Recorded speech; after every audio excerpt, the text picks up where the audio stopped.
యేసు ప్రభువారి శ్రేష్టమైన ఘనమైన నామములో శుభములు తెలియజేస్తూ ఉంటున్నాం. 3 సంవత్సరాల సంపూర్ణ బైబిల్ పర్యటనకి ఆహ్వానిస్తూ ఉంటున్నాం. కొరింథీయులకు రాసిన మొదటి పత్రిక మొదటి అధ్యాయము మొదటి 17 వచనాలు. ఇక్కడ అపోస్తలుడైన పౌలు ఈ కొరింథీ సంఘములో ఉంటున్న పరిశుద్ధుల ప్రశ్నలకి జవాబుగా ఈ ఉత్తరాన్ని రాస్తున్నట్టు మనం చూడొచ్చు. ఆయన ఎఫెసు పట్టణంలో నుంచి ఈ ఉత్తరమును రాస్తూ ఉంటున్నాడు. ఆయన ఈ ఉత్తరమును రాయక మునుపు మరి యొక్క ఉత్తరం కూడా రాసినట్టు దాదాపుగా మనం చూడొచ్చు. 5వ అధ్యాయంలో ఆయన ఉత్తరం గురించిన ప్రస్తావన ఇక్కడ ఇస్తా ఉంటున్నాడు. ఎప్పుడైతే ఆయన మొదటి వచనానికి వస్తూ ఉంటున్నాడు, ఆయన అంటున్నాడు అపోస్తులుడైన పౌలు అని అంటున్నాడు. సహజంగా ఆయన ఎక్కువ సార్లు నేను అపోస్తులైన పౌలు అనే ఈ యొక్క గుర్తింపుని వాడుకోడు. కానీ కొరింథు సంఘానికి ఆయన గుర్తింపు వాడడానికి గల కారణం ఏంటంటే ఈయన అపోస్తులు కాడు అని వాళ్ళు ఈయన అపోస్తలత్వాన్ని తృణీకరిస్తూ వచ్చారు. అందుకనే ఆయన నిజంగా అపోస్తలుడే, ఆయన ప్రభు ద్వారా పంపించబడిన వాడు అని చూపించడానికి ఆయన ఈ సంబోధన ఉపయోగిస్తూ ఉంటున్నాడు. అధికారపూర్వకంగా ఈ లేఖ వారు చదువునట్లు ఆయన అపోస్తలుడు అని తన అధికారాన్ని ఉపయోగిస్తూ ఉంటున్నాడు. యేసుక్రీస్తు ప్రభువారు అపోస్తలుని అంటున్నాడు. యేసుక్రీస్తు ప్రభువారు అపోస్తలు అంటే యేసు ప్రభువారు పంపించిన వాళ్ళు. ఆ దినముల్లో అపోస్తులు అని అంటే యేసు ప్రభువారు పునరుద్ధానము చెందిన తర్వాత ఆయనను చూసిన వాళ్ళని, ఆయనని ప్రత్యక్షంగా చూసిన వాళ్ళు ఈ అపోస్తులు అని పిలువబడేవాళ్ళు.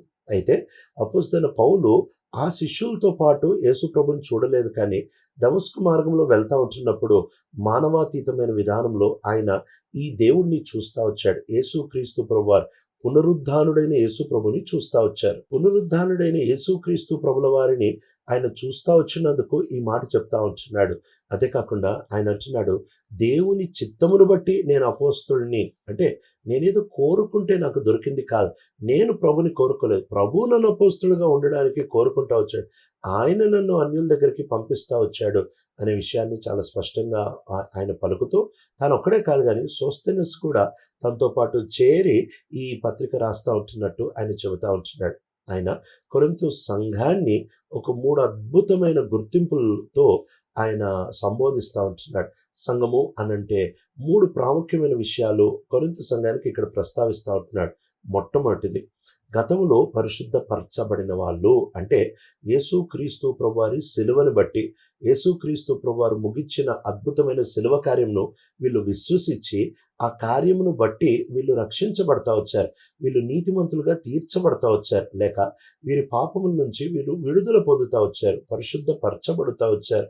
ఇది గతములో జరుగుతూ వచ్చింది. అయితే గతంలో జరిగిన పరిశుద్ధపరచబడ్డం వాస్తవమైతే, గతంలో జరిగిన రక్షణ వాస్తవమైతే, అది ఖచ్చితంగా ప్రస్తుతం కూడా మనల్ని పరిశుద్ధపరచబడ్డానికి పిలుపులోనికి తీసుకొని వస్తుంది. ఒకవేళ గత రక్షణ వాస్తవమైతే అది ఖచ్చితంగా మనల్ని ప్రతిదినము పరిశుద్ధపరచబడ్డానికి మనల్ని నడిపించేదిగా ఉంటుంది. కనుక ఆయన ఈ ప్రస్తుత పరిశుద్ధపరచబడ్డం గురించి కూడా మాట్లాడుతూ ఉంటున్నాడు.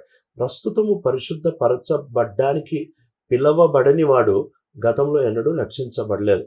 కనుక ఆయన ఈ రెండవ దాన్ని కూడా ప్రస్తావిస్తూ ఉంటున్నాడు. ఇప్పుడు గతము మంచిదే, అయితే ప్రస్తుతము మీరు శత్రువుతో, సైతాన్తో, మీ స్వభావంతో, మీ స్వయంతో, లోకంతో పోరాడుతూ మీరు విజయవంతమైన జీవితం కొరకు పిలువబడతా ఉంటున్నారని చెప్తున్నాడు. అక్కడ కాకుండా 3వ విషయాన్ని కూడా చెప్తా ఉంటున్నాడు. క్రీస్తు యొక్క సంఘంకు ఒక చక్కటి గుర్తింపు ఇక్కడ ఇస్తూ అంటున్నాడు, వాళ్ళందరూ ప్రభు యొక్క నామాన్ని మొరపెట్టేవాళ్ళు, అంటే దేవుని మీద ఆధారపడేవాళ్ళు, దేవునికి ప్రార్థన చేసేవాళ్ళు, దేవుని నామాన్ని ఉచ్చరించేవాళ్ళు, దేవుని మీద ఆనుకునేవాళ్ళు. వీళ్ళే కాదు, సార్వత్రిక సంఘం యొక్క గుర్తింపుగా దీన్ని చూసుకోవచ్చు.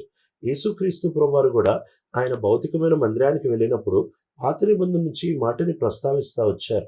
ఇదిగో నా తండ్రి ఇల్లు మీరు దొంగల గుహగా చేశారు, ఇది సర్వ జనాలకి, లేక ప్రపంచానికి, ప్రతి దేశానికి, అన్ని దేశాలకి ప్రార్థన ఇల్లు అని పిలుస్తూ ఉంటున్నాడు.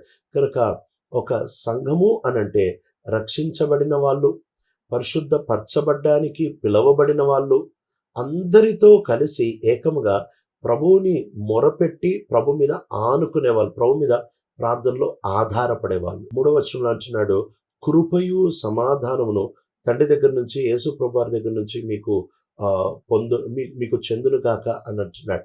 ఆ తర్వాత ఆయన నేను మీ బట్టి ప్రభువుని ఎంతగానో కీర్తిస్తా ఉంటున్నాను. ఎందుకు అనంటే, ప్రభు మీ మధ్యలో చేసిన కార్యం, వాళ్ళలో లోపాలున్నాయి వాస్తవమే. అయితే వాళ్ళలో జరిగించిన రక్షణ కార్యం, వాళ్ళలో చేసిన ఆ అద్భుతమైన, ఆశ్చర్యమైన, ఆత్మీయమైన కార్యమును బట్టి ఆయన ప్రభుని కీర్తించి ఆరాధిస్తా ఉంటున్నాడు. అక్కడ తాగకుండా ఆయన అంటున్నాడు, ఇదిగో దేవుడు మిమ్మల్ని ఐశ్వర్యవంతులుగా చేస్తా వచ్చాడు. మీకు కావాల్సిన వరములన్నీ మీకు ఇస్తా వచ్చాడు. వాస్తవంగా ఈ సంఘంలో అన్ని వరాలు పనిచేస్తున్నట్టు మనం చూడొచ్చు.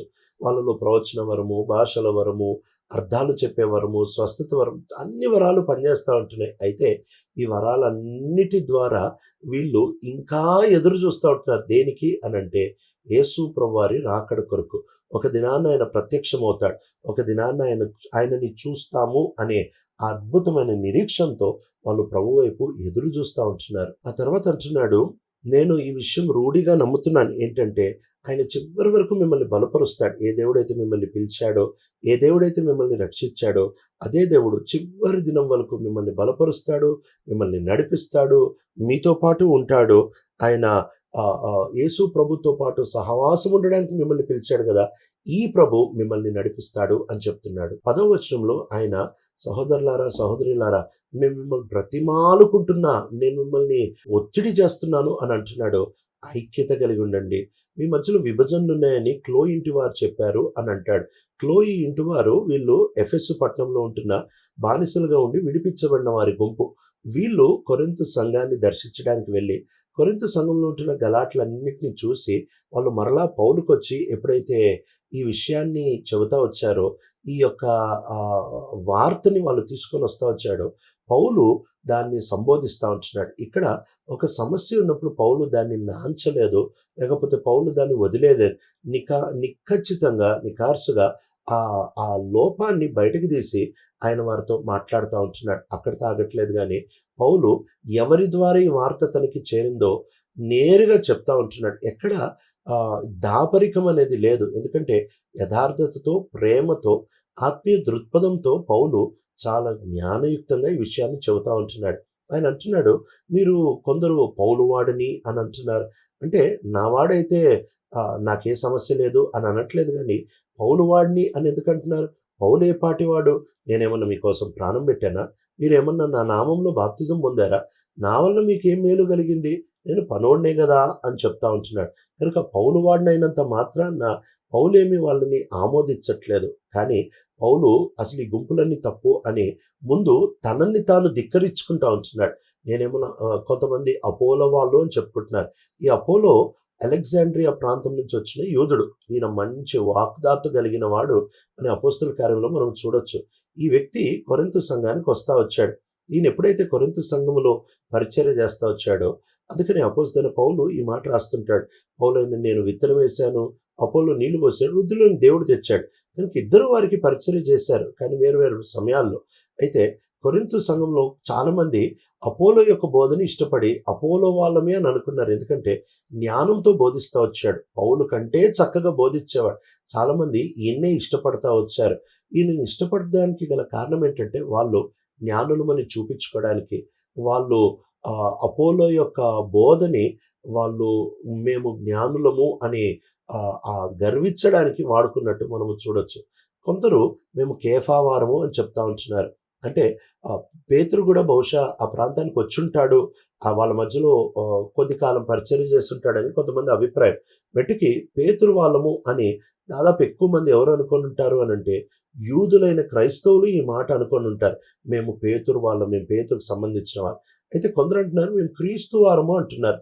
క్రీస్తు వారం అని అంటే మాకు పౌలు అవసరం లేదు, మాకు పేతురు అవసరం లేదు, మాకు అపోలో అవసరం లేదు. నేరుగా మా క్రీస్తుతోనే సంపర్కం ఉంది. ఆయనే మాకు దర్శనాలు ఇస్తాడు, ఆయనే మాకు ప్రత్యక్షతలు ఇస్తాడు. మాకు ఎవరి పరిచర్యలు అవసరం లేదు. మాకు అపోస్తుల పరిచర్యలు అవసరం లేదు, మాకు బోధకుల పరిచర్యలు అవసరం లేదు, మాకు సేవకుల పరిచర్యలు అవసరం లేదు. మేము దేవుడు అంతే అని అనుకుంటున్నారు. ఇది కూడా ఒక మూర్ఖమైన మాటే. ఎందుకంటే దేవుడు ఇచ్చిన అపోస్తులు చాలా అవసరం. దేవుడు ఇచ్చిన వరాలు కలిగిన వాళ్ళు, దేవుడు ఎవరి ద్వారా అయితే పరిచర్య చేస్తున్నారో వాళ్ళు కూడా చాలా అవసరం. అందరూ నేరుగా ప్రభు దగ్గర నుంచి పొందడానికి ప్రభు పెట్టలేదు. దేవుడు కొన్ని నిర్దిష్టమైన అధికారపూర్వకమైన పరిచర్యలు నిర్ణయిస్తూ వచ్చాడు కనుక ఆ పరిచర్యల ద్వారానే దేవుడు పరిచర్య చేస్తాడు. కనుక అపోలో వాడని, పౌలు వాడని, కేఫా వాడని, లేక ఎవరు అవసరం లేదు నాకు, అనడం కూడా తప్పు అని పౌలు వాళ్ళకి మరలా గుర్తు చేస్తూ ఉంటున్నాడు. ఆ తర్వాత అంటున్నాడు, నయం, నేను మీ మధ్యలో ఎక్కువ మందికి ఎవరికి బాప్తిజం ఇవ్వలేదు అని చెప్తూ, నేను బాప్తిజం ఇవ్వడానికి మీ మధ్యలోనికి రాలేదు, నేనేదో చాకచక్యమైన మాటలతో మీకు బోధించడానికి రాలేదు. ఎందుకంటే అట్లా ఒకవేళ నేను బోధించి ఉంటే నేను క్రీస్తు యొక్క సిలువ యొక్క శక్తిని నిరర్ధకం చేసిన వాడు. నేను మీ దగ్గరకు వచ్చింది ఏంటంటే ఉన్నది ఉన్నట్టు చెప్పడానికి వచ్చాను, ఆత్మశక్తిని బట్టి పరిచర్య చేయడానికి వచ్చాను తప్ప నన్ను నేను చూపించుకోవడానికి రాలేదు అని చెప్తా ఉంటున్నాడు. ప్రియ తండ్రి, నమ్మకమైన దేవా, మేము పరిశుద్ధపరచబడిన వారిగా, పరిశుద్ధపరచబడేవారిగా, భవిష్యత్తులో నీ మీద ఆనుకుని అన్నిటి కొరకు నీకు మొరపెట్టేవారిగా మమ్మల్ని నిలుపుతురమ్మని యేసు ప్రభు నామంలో అడుగుతున్నాం తండ్రి, ఆమేన్.